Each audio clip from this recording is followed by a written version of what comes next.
What's up, RK team? It's Avi, and we're back at it again with another macroeconomics lesson. And today we're going to be covering the extended ISLM model. So, first, before we start, make sure you've watched the video before this, lesson 4, where I give you the introduction to the ISLM model, since I'm going to be covering that just in more detail. So, let's get into it. Before we discuss the extended version of the model, we first need to understand nominal versus real interest rates. So, nominal interest rates are the interest rates that you usually see in the market, the normal standard interest rates, and it doesn't take inflation into account, which means that it is the basic interest rates that you see in the economy, such as, for example, if the nominal rate is 5%, that's how much money you get back from a loan. 5% of your loan you get back. But it doesn't consider price changes. So if there's inflation in the economy, the money isn't worth as much, you would still only get 5%. However, real interest rates adjust for inflation and it shows the actual increase in purchasing power. So it shows the actual value that has increased in your interest rate. So that formula for this is real interest rate is equal to nominal interest rate minus inflation rate. For example, if the inflation rate is 3% and the nominal rate is 5%, your real interest rate is 5 minus 3, which is 2%. And here you can see it in a graph how the nominal interest rates, the nominal returns are way higher as it doesn't really take into account any changes in price, whereas the real interest rates are a bit more realistic as it adjusts according to changes in price. Now, we're going to talk about risk premiums on bonds, which essentially means there are some kind of bonds that have either higher risk or some problems with it, so therefore there is some kind of risk premium offered on the bond. So let's look into it in more detail to understand. For example, bonds with higher risk offer higher interest rates. This is in order to attract the investors because if the risks are too high, investors tend to not want to invest. So to attract them, you also need to offer higher interest rates. The same goes for long-term bonds. Long-term bonds come with a lot of uncertainties. A lot of things could go wrong, which is why these kind of bonds also offer higher interest rates, so people are more willing to invest in them. Same goes for liquidity risk. Liquidity risk. This is when less liquid bonds have higher interest rates to compensate for being harder to sell. Since they are less liquid, it's harder to sell them, so it offers higher interest rates on them. Then we have something called default risk. These are bonds which could have the potential of defaulting or having much more riskier issues, so they offer higher returns to compensate for the chance that they might default. And now, risk premium, the term, just means that the extra return investors demand to take on more risk. Because why would I want to take on more risk unless it's beneficial for me? So that's why they offer risk premium. Now, we're going to talk about banks, leverage, and the financial system.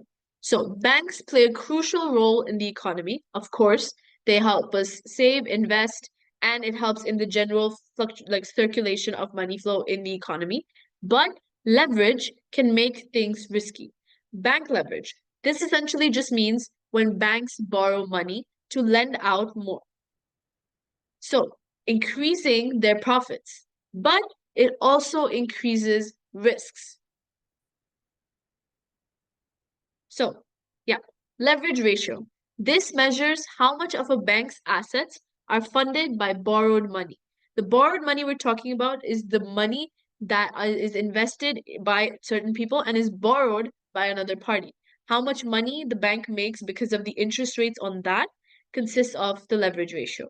Higher leverage equals higher profits, but it also offers higher risk if things go wrong, such as in the financial crisis.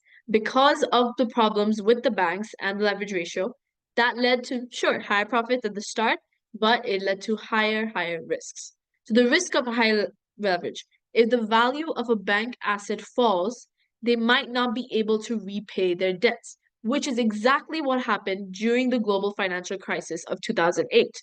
The value of the bank asset had fallen, and they weren't able to pay back all the people who had put their money or invested their money into the bank, and they weren't able to repay their debts, which made them borrow from other banks, and so on and so forth. So, for example, during financial crises, such as the one in 2008, banks with higher leverage are at risk of insolvency, which means they don't exist anymore, leading to bank runs. So now, let's talk about the extended ISLM model. The traditional ISLM model that we did last class, watch that video again if you haven't already, is adjusted for account of real world financial factors. This one is adjusted for real world financial factors such as inflation and risk premium. So the real interest rate is more important as it takes into account inflation. So we already studied the nominal interest rates, but as we saw, it's not entirely realistic since we also need to talk about the inflation rate. So the real interest rate is more important in this case. And borrowers face higher rates than what the central bank sets because of additional risks. So these are two factors that weren't counted in the original ISLM model we learned last class, but it is important to mention because that leads to different values. So this is just how it changes in the IS curve formula. We again have our C plus I plus G, but over here we can see that I is dependent on R plus X. The R stands for your real interest rate and the X stands for your risk premium. The model still looks the same. We have our IS curve and we have our LM curve. The only thing that changes is we take into account the real interest rates. You can see on the y-axis, we're talking about real interest rates and not just nominal. Now, let's talk about the Fisher equation. This Fisher equation helps us determine the real interest rate. I already mentioned this at the start of the video, but it's essentially the interest rate or the nominal interest rate minus the expected inflation rate.